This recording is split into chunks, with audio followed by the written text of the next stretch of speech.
All the adventurers were reunited next morning when they were brought from various palaces to the residence of Titty-Hoochoo and ushered into the great hall of state. As before, no one was visible except our friends and their escorts until the first bell sounded. Then, in a flash, the room was seen to be filled with the beautiful kings and queens of the land. The second bell marked the appearance in the throne of the mighty Jinjin, whose handsome countenance was as composed and expressionless as ever. All bowed low to the ruler.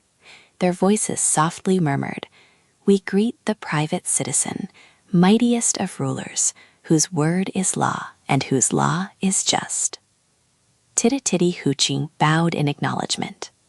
Then, looking around the brilliant assemblage and at the little group of adventurers before him, he said, "An unusual thing has happened.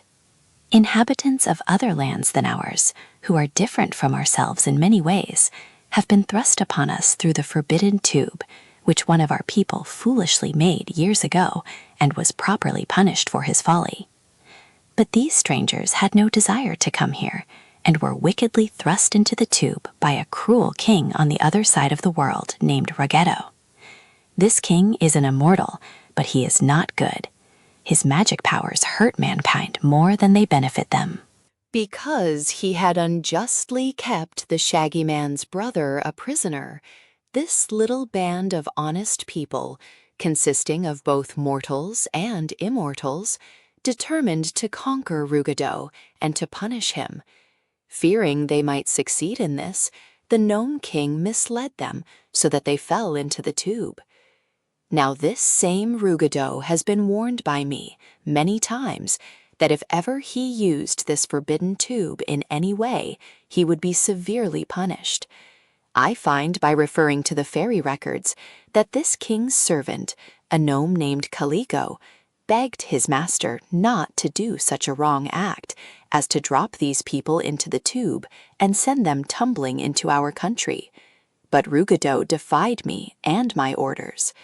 Therefore, these strangers are innocent of any wrong. It is only Ruggedo who deserves punishment, and I will punish him." He paused a moment, and then continued in the same cold, merciless voice. "These strangers must return through the tube to their own side of the world, but I will make their fall more easy and pleasant than it was before. Also, I shall send with them an instrument of vengeance, who in my name will drive Ruggedo from his underground caverns, take away his magic powers, and make him a homeless wanderer on the face of the earth, a place he detests." There was a little murmur of horror from the kings and queens at the severity of this punishment, but no one uttered a protest, for all realized that the sentence was just. "In selecting my instrument of vengeance," went on Titty-Hoochoo, "I have realized that this will be an unpleasant mission. Therefore, no one of us who is blameless should be forced to undertake it. In this wonderful land, it is seldom one is guilty of wrong, even in the slightest degree, and on examining the records, I found no king or queen had erred, nor had any among their followers or servants done any wrong. But finally, I came to the dragon family, which we highly respect, and then it was that I discovered the error of Quox. Quox, as you well know, is a young dragon who has not yet acquired the wisdom of his race. Because of this lack, he has been disrespectful towards his most ancient ancestor, the original dragon, telling him once to mind his own business, and again saying that the ancient one had grown foolish with age. We are aware that dragons are not the same as fairies, and cannot be altogether guided by our laws, yet such disrespect as Quox has shown should not be unnoticed by us. Therefore, I have selected Quox as my royal instrument of vengeance, and he shall go through the tube with these people and inflict upon Ruggedo the punishment I have decreed." All had listened quietly to this speech, and now the kings and queens bowed gravely to signify their approval of the Jinjin's judgment. Titty-Hoochoo turned to Tubekins. "I command you," said he, "to escort these strangers to the tube and see that they all enter it." The king of the tube, who had first discovered our friends and brought them to the private citizen, stepped forward and bowed. As he did so, the Jinjin and all the kings and queens suddenly disappeared, and only 2 Binkins remained visible. "All right," said Betsy with a sigh. "I don't mind going back so very much, 'cause the Jinjin promised to make it easy for us." Indeed, Queen Anne and her officers were the only ones who looked solemn and seemed to fear the return journey. One thing that bothered Anne was her failure to conquer this land of Tititi-Hoochoo. As they followed their guide through the gardens to the mouth of the tube, she said to Shaggy, "How can I conquer the world if I go away and leave this rich country unconquered?" "You can't," he replied. "Don't ask me why, please, for if you don't know, I can't inform you." "Why not?" said Anne, but Shaggy paid no attention to the question. This end of the tube had a silver rim, and around it was a gold railing, to which was attached a sign that read, "If you are out, stay there. If you are in, don't come out." On a little silver plate just inside the tube was engraved the words, "Burrowed and built by Higher Gargo the Magician, in the year of the world 19625,478, for his own exclusive uses." "He was some builder, I must say," remarked Betsy when she had read the inscription. "But if he had known about that star, I guess he'd have spent his time playing solitaire." "Well, what are we waiting for?" inquired Shaggy, who was impatient to start. "Quawks," replied Tubinkins, "but I think I hear him coming." "Is the young dragon invisible?" asked Anne, who had never seen a live dragon and was a little fearful of meeting one. "No, indeed," replied the king of the tube. "You'll see him in a minute, but before you part company, I'm sure you'll wish he was invisible." "Is he dangerous, then?" questioned Files. "Not at all, but Quawks tires me dreadfully," said Tubinkins, "and I prefer his room to his company." At that instant, a scraping sound was heard, drawing nearer and nearer, until from between 2 big bushes appeared a huge dragon, who approached the party, nodded his head, and said, "Good morning." Had Quawks been at all bashful, I am sure he would have felt uncomfortable at the astonished stare of every eye in the group, except Tubinkins, of course, who was not astonished because he had seen Quawks so often. Betsy had thought a young dragon must be a small dragon, yet here was one so enormous that the girl decided he must be full-grown, if not overgrown. His body was a lovely sky blue in color, and it was thickly set with glittering silver scales, each one as big as a serving tray. Around his neck was a pink ribbon with a bow just under his left ear, and below the ribbon appeared a chain of pearls, to which was attached a golden locket, about as large around as the end of a bass drum. This locket was set with many large and beautiful jewels. The head and face of Quawks were not especially ugly when you consider that he was a dragon, but his eyes were so large that it took him a long time to wink, and his teeth seemed very sharp and terrible when they showed, which they did whenever the beast smiled. Also, his nostrils were quite large and wide, and those who stood near him were liable to smell brimstone, especially when he breathed out fire, as it is the nature of dragons to do. To the end of his long tail was attached a big electric light. Perhaps the most singular thing about the dragon's appearance at this time was the fact that he had a row of seats attached to his back, 1 seat for each member of the party.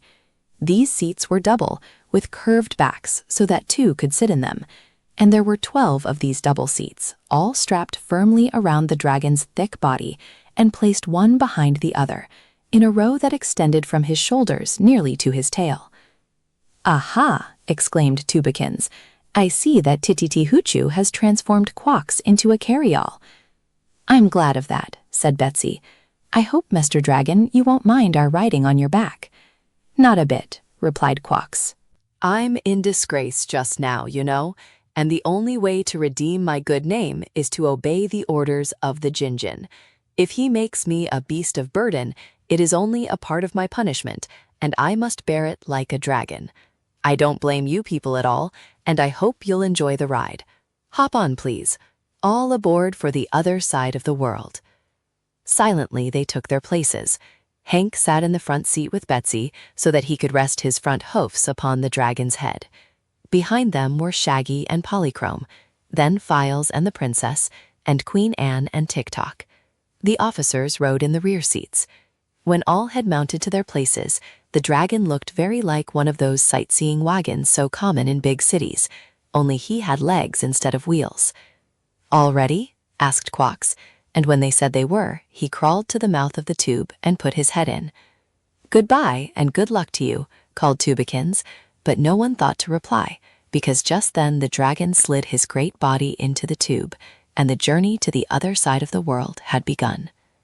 At first they went so fast that they could scarcely catch their breaths, but presently Quox slowed up and said with a sort of cackling laugh, "My scales, but that is some tumble.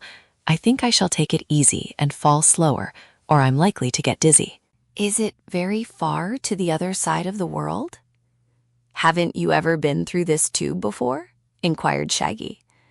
Never, nor has anyone else in our country, at least not since I was born. How long ago was that? Asked Betsy. That I was born? Oh, not very long ago. I'm only a mere child. If I had not been sent on this journey, I would have celebrated my 3056th birthday next Thursday. Mother was going to make me a birthday cake with 3056 candles on it. But now, of course, there will be no celebration, for I fear I shall not get home in time for it. 3056 years, cried Betsy. Why, I had no idea anything could live that long.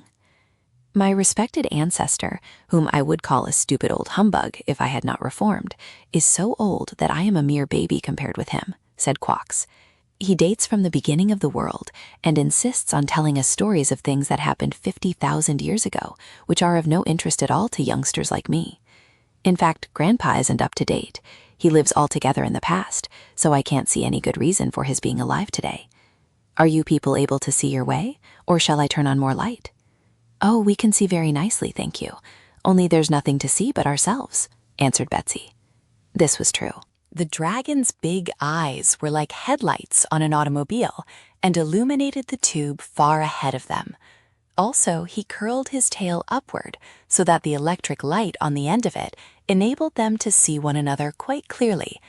But the tube itself was only dark metal, smooth as glass, but exactly the same from one of its ends to the other. Therefore, there was no scenery of interest to beguile the journey.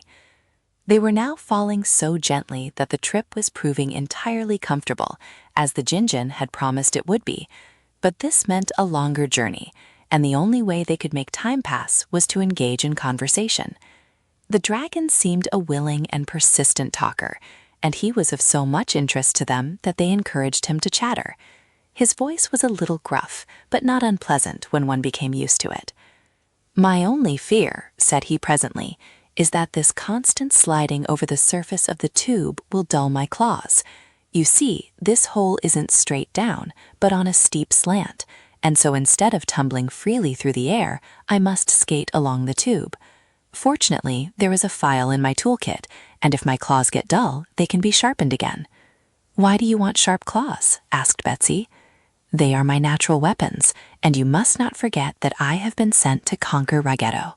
"Oh, you needn't mind about that," remarked Queen Anne in her most haughty manner. "For when we get to Ruggedo, I and my invincible army can conquer him without your assistance." "Very good," returned the dragon cheerfully. "That will save me a lot of bother if you succeed, but I think I shall file my claws just the same." He gave a long sigh as he said this, and a sheet of flame, several feet in length, shot from his mouth. Betsy shuddered, and Hank said, "Hee-haw," while some of the officers screamed in terror. But the dragon did not notice that he had done anything unusual. "Is there fire inside of you?" asked Shaggy. "Of course," answered Quox. "What sort of a dragon would I be if my fire went out?" "What keeps it going?" Betsy inquired. "I've no idea. I only know it's there," said Quox. "The fire keeps me alive and enables me to move, also to think and speak." "Ah, you are very much like myself," said Tik-Tok.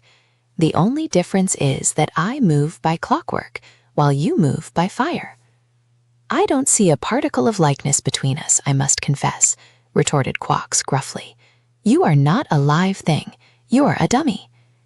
But I can't do things, you must admit, said Tik-Tok.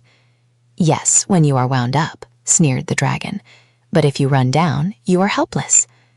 What would happen to you, Quox, if you ran out of gasoline? Inquired Shaggy, who did not like this attack upon his friend.